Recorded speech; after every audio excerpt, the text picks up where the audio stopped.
बघा आता आज आपला टॅली मध्ये पुढचा टॉपिक टाइप ऑफ अकाउंट.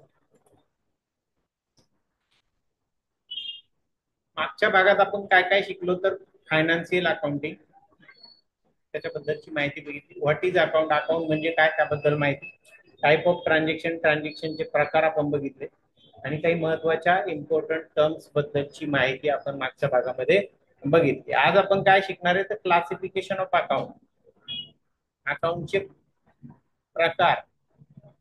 बरोबर, त्यामध्ये तीन प्रकार आपण बघणार आहे, पर्सनल, रिअल, नॉमिनल. हे तीन अकाउंटचे प्रकार आपण बघणार आहे आणि rule for debit and credit, debit and क्रेडिटचे रूल आपल्याला बघायचे आणि सम इम्पॉर्टंट अकाउंट, काही महत्वाच्या अकाउंट बद्दलची माहिती आपण आजच्या भागामध्ये बघणार. ठीक आहे, बघ. तर क्लासिफिकेशन ऑफ अकाउंट पहिला टॉपिक आपण बघतो, क्लासिफिकेशन ऑफ अकाउंट. ह्याच्यामध्ये तीन प्रकारचे अकाउंट येतात, पर्सनल, रिअल आणि नॉमिनल. अकाउंटचे प्रकार हे तीनच. बघा, आपण मागच्या भागात ज्या टर्म शिकल्या त्यात पहिल्याच दोन टर्म होत्या डेबिट आणि क्रेडिट, आहे का. आणि आपण बघितलं की डेबिट, एका अकाउंटला डेबिट असेल तर दुसऱ्या अकाउंटला क्रेडिट असणार, बरोबर आहे का. पण मग डेबिट कोणाला द्यायचं आणि क्रेडिट कोणाला द्यायचं हे आपल्याला आज बघायचं. त्याचे नियम आपल्याला आज शिकायचे आहेत. बघा, तर पहिला प्रकार आहे class personal account. Personal account कोणाचं अकाउंट असतं, व्यक्ती किंवा संस्थाच्या नावाने आलेले अकाउंट, व्यक्ती किंवा संस्थाच्या नावाने असलेले अकाउंट या प्रकारामध्ये येतात. याच्यामध्ये उदाहरणार्थ कॅपिटल, कॅपिटल कोणाचं असतं, प्रोप्रायटर, प्रोप्रायटर हा व्यक्तीच असतो का नाही, मग त्याचं ते कॅपिटल अकाउंट. ड्रॉइंग, ड्रॉइंग म्हणजे त्याचा पर्सनल खर्च, वैयक्तिक खर्च, वैयक्तिक खर्चाचा अकाउंट असतं ड्रॉइंग अकाउंट. आणि कॅपिटल हे त्याने गुंतवलेल्या भांडवलाचं अकाउंट असतं. हे दोन्ही अकाउंट हे प्रोप्रायटरशी संबंधित आहे. पुढचं आहे डेटर्स. डेटर्स कोणाला म्हणायचं, ज्याच्याकडून माल खरेदी करतो त्याला म्हणायचं का,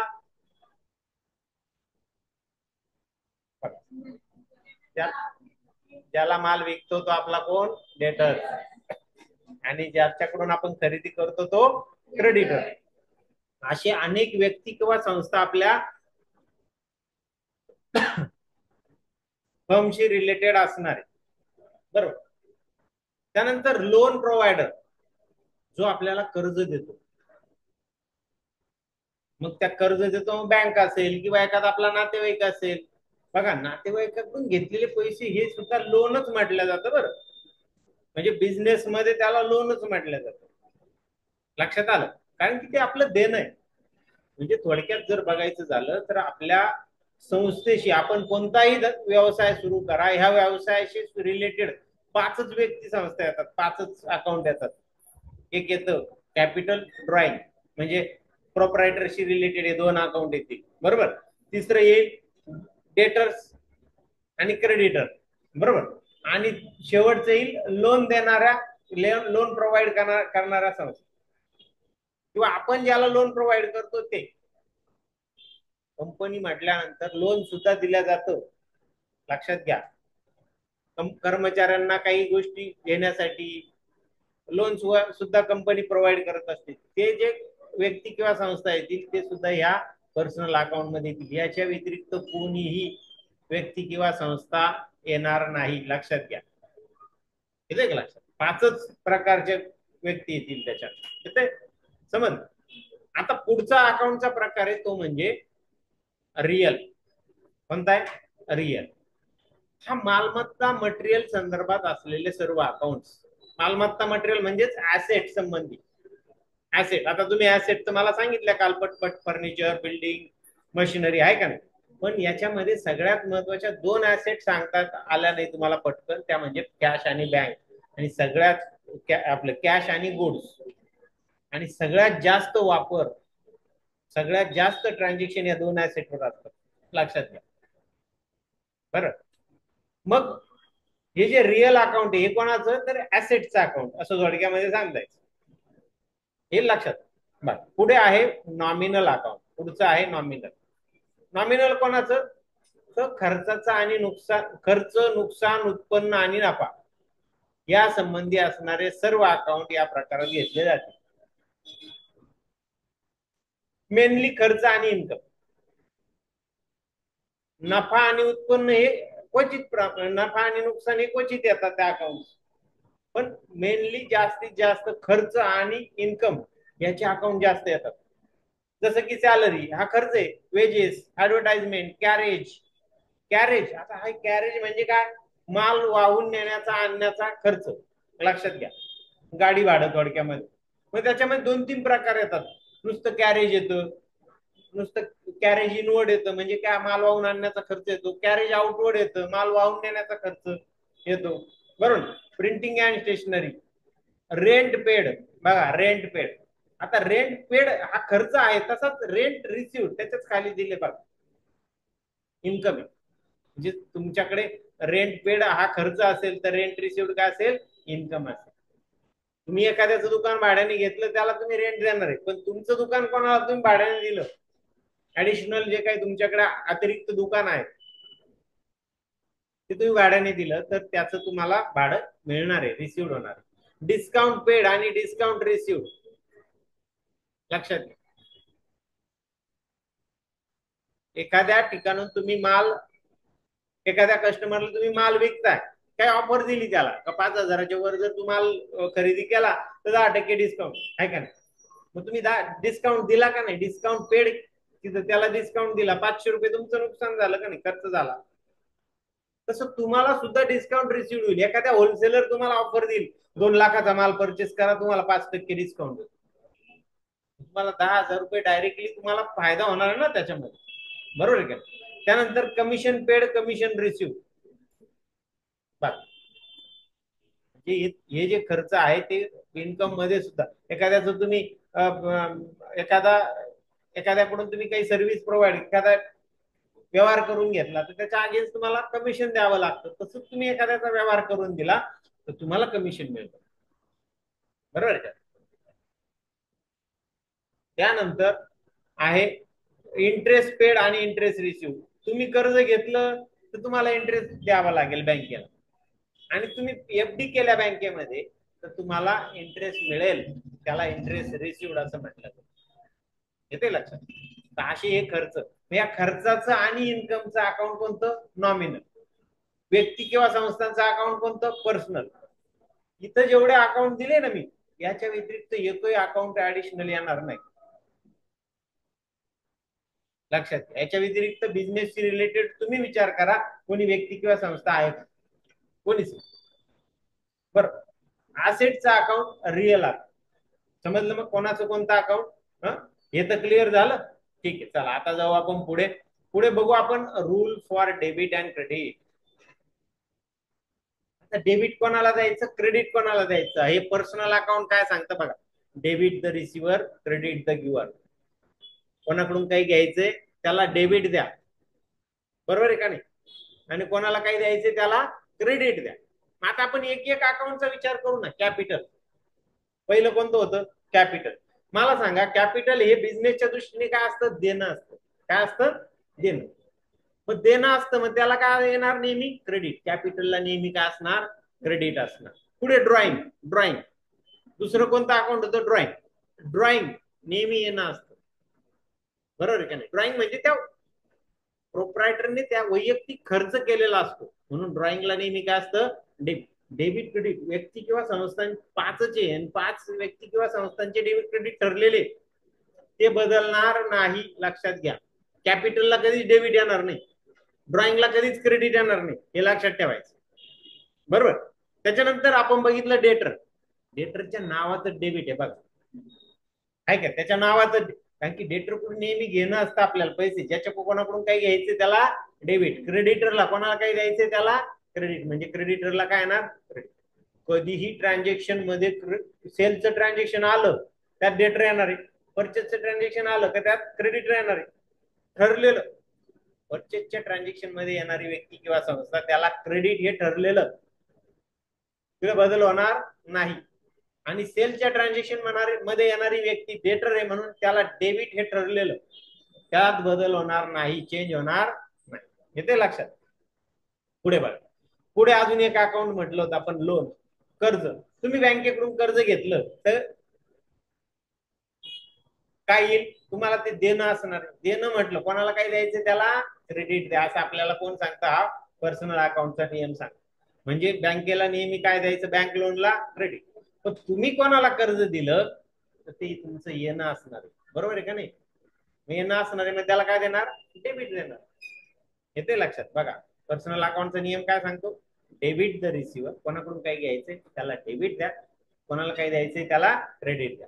मग आपण जे अकाउंट बघितले ना 5-6 प्रकारचे, ते ठरलेले, त्यांचं डेबिट क्रेडिट ठरलेलं. कॅपिटलला क्रेडिट, ड्रॉइंगला डेबिट, डेटरला डेबिट, क्रेडिटरला क्रेडिट. लोन घेतलं तर क्रेडिट, लोन दिलं तर डेबिट. ठीक आहे. पुढचा नियम समजला मग? हा नियम पर्सनलचा काय अडचण याच्यामध्ये?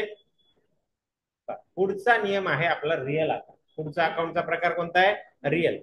हे कोणाचं? ऍसेटचं अकाउंट. म्हणजे वस्तू. आता समजा ही मोबाईल आहे, मोबाईल ही आपली ऍसेट आहे का नाही?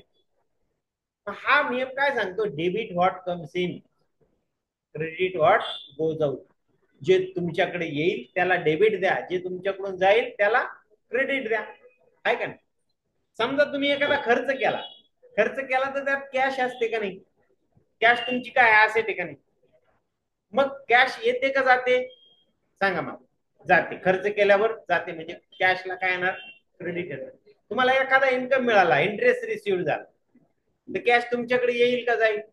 तुमच्याकडे येईल, म्हणून त्याला काय होणार?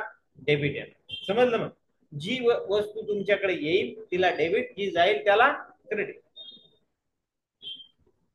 सगळ्यात सोपा नियम आहे. म्हणून तुम्हाला सांगितलं की तुम्ही जर गुड्स आणि कॅशवर जर कॉन्सन्ट्रेट केलं तर तुम्हाला अकाउंट एकदम सोपं होणार.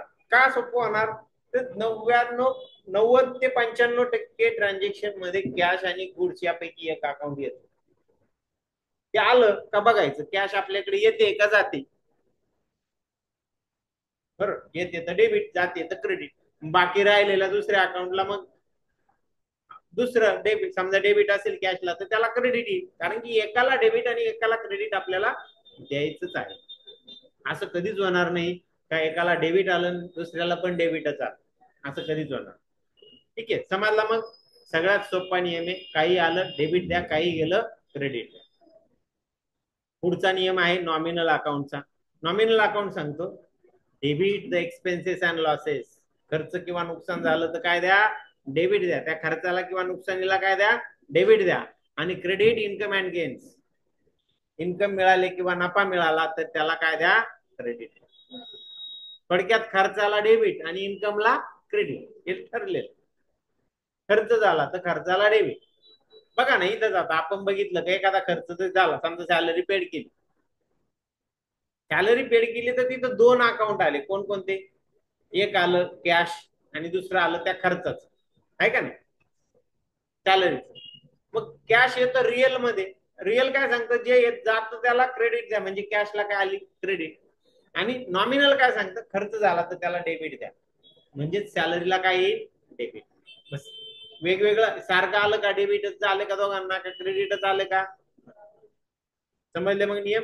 अशा पद्धतीने हे 3 नियम हे नेहमी तुम्ही पाठ ठेवले पाहिजेत, तर तुम्हाला डेबिट क्रेडिट तुम्हाला काढता येणार, लक्षात ठेवा. ठीक आहे, चला पुढे जाऊ. आता आपण याचे काही उदाहरणं बघू. Personal account. Debit the receiver, credit the giver. कोणाकडून काय घ्यायचंय? डेबिट द्या, कोणाला काय द्यायचंय? क्रेडिट द्या, असा हा याचा नियम सांगतो. मग एक उदाहरण आहे बघा. Purchase goods from Anand Rathi ₹5,000 on credit. सगळ्यात महत्वाचं, पहिले काय करायला लागतं आपल्याला? जे दिलेलं ट्रान्झॅक्शन आहे त्यातून दोन अकाउंट वेगळे करायचे असतात, बरोबर? या ट्रान्झॅक्शन मध्ये दोन अकाउंट येणार आहे, ते म्हणजे एक म्हणजे गुड्स आणि दुसरं आनंद राठी. आलं लक्षात? काय येणार आहे? एक गुड्स आणि दुसरं आनंद राठी. गुड्स काय आपली ऍसेट आहे का नाही? मी तुम्हाला सांगितलं ना, कॅश आणि गुड्स कायम लक्षात ठेवायचं. गुड्स काय आपली ऍसेट, बरोबर? आणि आनंद राठी व्यक्ती किंवा संस्थाच्या नावाने येणारा अकाउंट आहे. आनंद राठी त्याच्या नावातच व्यक्तीच्या नावानेच अकाउंट आहे का नाही? आता इथं काय झालं? माल परचेस झाला, झाला का नाही परचेस? परचेसच्या ट्रान्झॅक्शन मध्ये येणारा व्यक्ती कोण असेल? डेटर का क्रेडिटर? कोण असेल? क्रेडिटर. कोण असेल? क्रेडिटर. लक्षात ठेवा, कन्फ्युजनच राहणार तुम्हाला काय. त्याच्यासाठी मी तुम्हाला सांगितलं की पहिल्या पानावर लिहून ठेवा. बरोबर आहे का नाही? आणि दररोज आल्यावर एकदा बघा, संपला विषय. परचेसच्या ट्रान्झॅक्शन मध्ये येणारा व्यक्ती हा कोण आहे? क्रेडिटर. त्याला नेहमी द्यायचेच असणार आहे, आपल्याला घ्यायचे कधीच नसणार. कोणाला काही द्यायचे तर त्याला क्रेडिट द्या, असं कोण सांगतं? पर्सनल अकाउंटचा नियम आपल्याला काय सांगतो? ज्याला द्यायचे त्याला क्रेडिट द्या. म्हणजेच आनंद राठीला काय येणार? क्रेडिट येणार साहजिक. बघ, वरील उदाहरणात आनंद राठी याला 5,000 देणं लागतं, म्हणून पर्सनल अकाउंटचा नियम काय सांगतो? कोणाला काही द्यायचे तर त्याला क्रेडिट द्या. समजलं? म्हणजे व्यक्ती किंवा संस्थाच्या नावाने तिथं अकाउंट आलं का नाही ट्रान्झॅक्शन मध्ये, मग त्यानुसार आपण बघितलं त्याला पैसे घ्यायचे का द्यायचे. कारण की नियम सांगतोय ना, कोणाकडून काही घ्यायचं तर डेबिट द्या, कोणाला काही द्यायचं तर क्रेडिट द्या. ठीक आहे, चला जाऊ पुढे. पर्सनल अकाउंटचा पुढचा नियम बघा. Sold goods to Pranav enterprises ₹7,000 on credit. बरं, या ठिकाणी प्रणव एंटरप्राइजेस या नावाने इथं काय आलं? अकाउंट आलं. आलं का? आहे ना? आता बघा, पहिलं ट्रान्झॅक्शन होतं परचेसचं, दुसरं ट्रान्झॅक्शन आहे सेलचं. माल विकला का नाही आला? मग या प्रणव एंटरप्राइजेस कडून पैसे घ्यायचे राहतील का द्यायचे राहतील? त्याला घ्यायचे राहतील. बरोबर आहे का नाही? मग पर्सनल अकाउंटचा नियम सांगतो, कोणाकडून काही घ्यायचंय तर त्याला डेबिट द्या. बरोबर आहे का नाही? मग या ठिकाणी या प्रणव एंटरप्राइजेसला काय येईल? डेबिट. तुम्ही असं जरी लक्षात ठेवलं ना, सेलच्या ट्रान्झॅक्शन मध्ये येणाऱ्या व्यक्ती आणि संस्थाला डेबिटच असणार, हे 100%. आणि परचेसच्या ट्रान्झॅक्शन मध्ये येणारी व्यक्ती किंवा संस्थेला क्रेडिटच असणार, यात बदल होणार नाही. हे ठरलेलं आहे. ठीक आहे, समजलं? मग पर्सनल अकाउंटचे दोन उदाहरणं आपण बघितले, एक परचेसचं बघितलं, एक सेलचं बघितलं. पुढे जाऊ. पुढे आहे रिअल अकाउंट. आता याच्यात आपण दुसरं जो अकाउंटचा प्रकार आहे ना तो बघितला नाही, आपण एक एकच अकाउंट बघतोय. रिअल अकाउंट काय सांगतं? Debit what comes in, credit what goes out. हे असेटचं अकाउंट आहे. बरोबर आहे का नाही? बरोबर. मग असेटचं अकाउंट आहे, काही आलं डेबिट द्या, काही गेलं क्रेडिट द्या. आता बघा, सोल गुड्स ऑन कॅश ₹7,000. माल विकला 7,000 रोखीमध्ये. आता तुम्हाला मी सांगितलंय, सेलच्या ट्रान्झॅक्शन मध्ये आलेली व्यक्ती किंवा व्यक्ती असेल किंवा संस्था असेल तिला डेबिट नेहमी. पुढे व्यक्तीचा रोखीत व्यवहार आहे. हा कसा आहे? रोखीत. जर उधारीत व्यवहार असेल तरच व्यक्ती संस्थेचं नाव येणार तिथं, लक्षात ठेवा. हा एक पुढचा मुद्दा आहे की ते ट्रान्झॅक्शन कॅशचं आहे का क्रेडिटचं हे कसं ठरवायचं?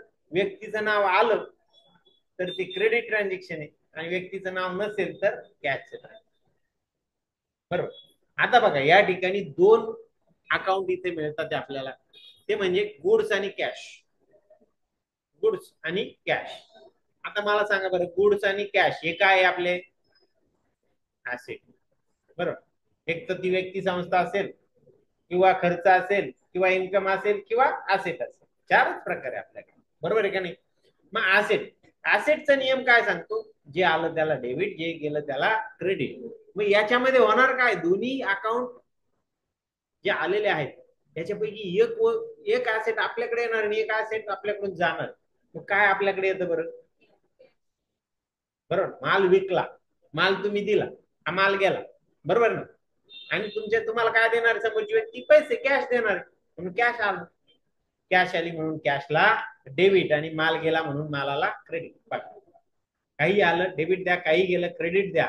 म्हणून माल विकला म्हणून गुड्स आपल्याकडून जातो व कॅश आपल्याकडे येते, म्हणून गुड्सला क्रेडिट आणि कॅशला डेबिट. या क्वचित होतं की दोन्हीही अकाउंट जे आलेले असतात ते एकाच ट्रान्झॅक्शन, एकाच टाइप मधले दोन्ही अकाउंट क्वचित ट्रान्झॅक्शन मध्ये येतात. लक्षात समजलं? मग इथपर्यंत रिअल अकाउंटचं उदाहरण समजलं. पुढे जाऊ. Nominal account. नॉमिनल अकाउंट कोणाचं? खर्चाचा आणि इन्कमचा अकाउंट. खर्च आणि income. Debit the expenses and losses, credit the income and gains. खर्च झाला तर नुकसान झाले तर डेबिट द्या, उत्पन्न मिळाले किंवा नफा झाला तर क्रेडिट. उदाहरण बघू त्याचं. चला, पेड कॅश फॉर सॅलरी ₹10,000. सॅलरीसाठी 10,000 रुपये पेड केले, बरोबर ना? सॅलरी पेड केली का नाही आपण? मग या उदाहरणामध्ये कॅश आणि सॅलरी हे दोन अकाउंट येतात. त्यापैकी सॅलरी हे खर्चाचे अकाउंट असल्याने ते नॉमिनल प्रकारात येईल. आणि कॅश कशात येईल? मग कॅशचा अकाउंट कशात येईल सांगा? पर्सनल, रिअल, नॉमिनल कशात येईल? रिअल मध्ये येईल ना. आपलं ऍसेट ना आपली ती, बरोबर आहे का नाही? व्यक्ती किंवा संस्थांच्या नावाने येणारे अकाउंट पर्सनल मध्ये जाते, लक्षात ठेवायचं. बरोबर. आता हा नियम काय सांगतो? खर्च झाला तर काय द्या? डेबिट द्या. मग आपला खर्च झाला का नाही सॅलरीचा? मग सॅलरीला काय येणार? डेबिट येणार, बरोबर आहे का नाही? बघा बरं. हा, आणि कॅश, आपण कॅशचं पण बघू. चला उदाहरण लगेच. कॅश आपल्याकडे समजा सॅलरीचा ज्यावेळेस खर्च होईल त्यावेळेस कॅश येईल का जाईल? जाईल ना आपल्याकडून. मग कॅश गेली म्हणून कॅशला क्रेडिट, जे जातं त्याला क्रेडिट द्या, असं कोण सांगतं? Nominal account. ठीक आहे, बघा. नॉमिनल अकाउंटच्या नियमानुसार खर्च किंवा नुकसान झाले तर डेबिट द्या, म्हणून सॅलरीला आपण इथं काय दिलं? डेबिट दिलं. ठीक आहे, पुढे जाऊ. पुढचं नॉमिनलचं उदाहरण बघू. Received commission ₹5,000. 5,000 रुपये कमिशन मिळालं. कमिशन काय आपलं? मिळालं. मिळालं म्हणजे काय झालं? इन्कम झाला का नाही? पेड म्हणजे खर्च आणि रिसिव्ड म्हणजे इन्कम. आता इथं इन्कम, नॉमिनल अकाउंट हे दोघांचे आहे, खर्चाचे आहे आणि इन्कमचं पण आहे. खर्च झाला तर डेबिट आणि इन्कम झाला तर क्रेडिट. मग इथं इन्कम झालाय ना आपल्याकडे. इथं पण दोन अकाउंट वेगळे आले, एक आला कॅश आणि दुसरं कमिशन रिसिव्ड.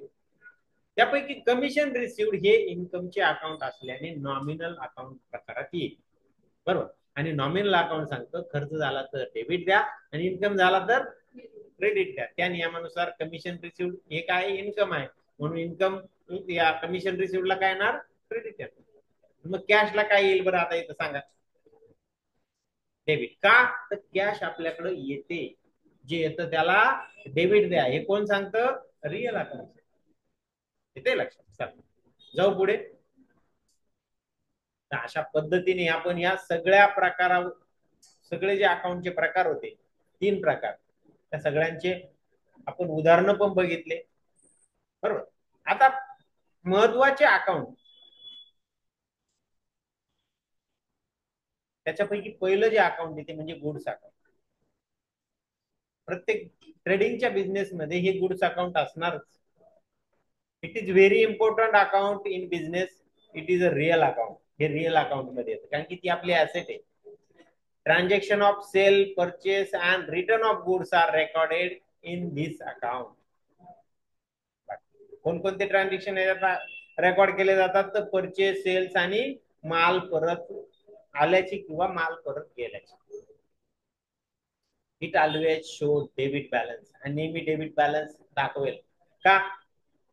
असं कधी होईल का 5 मोबाईल आहे आपल्याकडं आणि 6 सेल केले, असं कधी होईल? एक तर झिरो होईल किंवा एखादा शिल्लक राहील आपल्याकडे, बरोबर आहे का? ठीक आहे. बरं, पुढचं अकाउंट आहे महत्वाचं, ते म्हणजे कॅश अकाउंट. बघा, गुड्स आणि cash. It record receipt and payment of cash on account of sales and purchase of goods, receipt of income and payment of expenses. याच्यामध्ये काय काय रेकॉर्ड होईल? कॅश सेल्स किंवा कॅश परचेसेस, किंवा मग एखादा खर्च पेड केला किंवा एखादा इन्कम रिसिव्ह झाला, असे सगळे ट्रान्झॅक्शन या कॅश अकाउंट मध्ये काय होतील? रेकॉर्ड केले जाते. It is a real account. हे रिअल, ही आपली काय ऍसेट आहे, आणि ऍसेटचं अकाउंट कोणतं असतं? Real. Always shows debit balance. हे अकाउंट सुद्धा काय दाखवणार? नेहमी डेबिट. लक्षात घ्या. का डेबिट? बघा बरं, कॅश, तुमच्याकडे कॅश आहे, कधी तुम्ही असं म्हणणार का -50 रुपये माझ्याकडे? कधीच नाही म्हणणार. झिरो राहील पण मग मायनस नाही राहणार. मायनस कशी असते तेच बघितलेलं नसेल कोणी, आहे का? कॅश कधीच मायनस होणार नाही, लक्षात घ्या. वजा होणार नाही. वजा झाली म्हणजे ती क्रेडिट होईल. वजा होणारच नाही ना. होते कधी कॅश वजा नाही. जसं गुड्स झिरो होत नाही, म्हणजे झिरो म्हणण्यापेक्षा झिरो पेक्षा खाली जात नाही, तसं कॅश. पुढचं महत्वाचं अकाउंट आहे ते म्हणजे डेटरचं अकाउंट, जे तुम्हाला मी पहिल्यापासून याच्यावर हायलाइट करतोय. बिझनेस मध्ये याच्यावर तर खरा बिझनेस असतो, आपल्या कस्टमर बेसच असतो बिझनेस. प्रत्येक बिझनेसला कस्टमर असतो, आणि जो आपला कस्टमर असतो तो आपला कोण असतो? डेटर असतो. त्याला आपण नेहमी माल विकतो आणि त्याच्याकडून पैसे घेणं असतं नेहमी आपल्याला. इट इज अ पर्सनल, ह्या पर्सनल अकाउंट मध्ये येईल. It is a personal account of an individual firm or company from whom a trader has to record money on account of credit sales or advancing of loan. बरं, त्याच्याकडून नेहमी आपल्याला काय असणार आहे? घेणं असणार. याला नेहमी आपण माल विकत असणार. बरं, इट शोज डेबिट बॅलन्स. हा नेहमी डेबिट बॅलन्स शो करेल, लक्षात ठेवा. क्रेडिट कधीच नसणार. ठीक आहे, पुढे बघा, पुढचं अकाउंट आहे क्रेडिटरचं. हे पण एक महत्वाचं अकाउंट आहे. It is a personal account of individual firm or company to whom a trader is to pay the money on account of credit purchase or amount borrowed. बरोबर, त्याच्याकडून क्रेडिट परचेस केलेला असेल त्याला आपल्याला नेहमी पैसे काय करावं लागणार? देणं असणार आहे. आणि हे अकाउंट नेहमी क्रेडिट बॅलन्स असेल. याचा नेहमी काय असेल? Credit balance. नेहमी देणं असेल, घेणं नसणार. कधीच असं होणार नाही आपण जास्त पैसे, आपण एखाद्याकडून 500 रुपयाचा माल परचेस केल्यावर त्याला 600 देणार आहे का आपण? एक वेळेस कमी देऊ, पण जास्त नाही. ठीक आहे, असे हे महत्वाचे 5 अकाउंट, हे पण या अकाउंट मध्ये सगळ्यात महत्वाचे आहे. कॅश झालं, गुड्स झालं, बरोबर ना. ह्या दोन ऍसेट, ह्या दोन ऍसेट जर कॉन्सन्ट्रेशन केलं तर तुमचं अकाउंट सोपं होणार आहे. डेटर क्रेडिटर झालं, बरोबर. ज्याच्याकडून आपण माल परचेस करतो तो आपला क्रेडिटर, आणि ज्याला विकतो तो डेटर. ठीक आहे, अशा पद्धतीने आपण या सगळ्या गोष्टी. आणि अजून एक अकाउंट आहे बघा, ते म्हणजे कॅपिटल. बिझनेस मधलं महत्वाचं अकाउंट आहे. It is the personal account of the proprietor who invested his private saving into the business as his capital in the business. हा जो प्रोप्रायटर असतो त्याने त्याची पर्सनल सेव्हिंग जी असते ती बिझनेस मध्ये गुंतवलेली असते, त्यालाच काय म्हटलं जातं? कॅपिटल असं म्हटलं असतं. Depending upon the need of business the proprietor may bring additional capital in business or he may withdraw the amount for meeting his personal expenses which is known as drawing. बिझनेसच्या गरजेनुसार तो proprietor त्या बिझनेसमध्ये त्याची जी काही personal saving आहे ती वाढवू शकतो, म्हणजेच कॅपिटल वाढवू शकतो, किंवा त्याच्या गरजेनुसार तो त्याचे पर्सनल एक्सपेन्सेस साठी ती घेऊ पण शकतो. आणि जी पर्सनल एक्सपेन्सेस साठी घेतलेली जी अमाऊंट असते तिलाच काय म्हटलं जातं? ड्रॉइंग असं म्हटलं जातं. लक्षात. अशा पद्धतीने हे सगळे महत्वाचे अकाउंट्स आपण बघितले, की ज्याचा बिझनेस मध्ये दररोज आपल्याला प्रत्येक ट्रान्झॅक्शन मध्ये हे अकाउंट येणार आहे, लक्षात घ्या. प्रत्येक ट्रान्झॅक्शन मध्ये येणार. ठीक आहे, बघा आज आपण काय काय बघितलं? Classification of account. अकाउंटचे किती प्रकार? तर 3. एक पर्सनल अकाउंट, रिअल अकाउंट, आणि तिसरं नॉमिनल अकाउंट. बरं, रूल फॉर डेबिट क्रेडिट. आपल्याला जे काही काम करायचं ते सगळं डबल एंट्री अकाउंटिंग सिस्टीम करायची. एकाला डेबिट तर एकाला क्रेडिट द्यायचे, म्हणून आपण नियम बघितले. पर्सनलचा नियम सांगतो, debit the receiver, credit the giver. कोणाकडून काय घ्यायचंय? डेबिट द्या. कोणाला काय द्यायचंय? क्रेडिट द्या. रिअल अकाउंट हे असेटचा अकाउंट आहे, आणि रिअल अकाउंटचा नियम सांगतो, debit what comes in, credit what goes out. काही आलं डेबिट द्या, काही गेलं क्रेडिट. बरोबर. आणि तिसरा अकाउंटचा प्रकार आहे नॉमिनल. तो खर्चाचा आणि इन्कमचा आहे. तो नियम काय सांगतो? Debit the expenses and losses, credit the income and gains. खर्च झाला तर डेबिट द्या, आणि इन्कम झाला तर क्रेडिट द्या. आणि काही महत्वाचे अकाउंट आज आपण बघितले, ते म्हणजे cash, goods, debtors, creditors, capital. हे सगळे महत्वाचे अकाउंट, की जे दररोज प्रत्येक ट्रान्झॅक्शन मध्ये तुम्हाला, प्रत्येक प्रॉब्लेम मध्ये तुम्हाला हे अकाउंट येणार आहे. लक्षात घ्या. आणि पुन्हा पुन्हा येणार आहे, सगळ्यात महत्वाचं पुन्हा पुन्हा येणार आहे.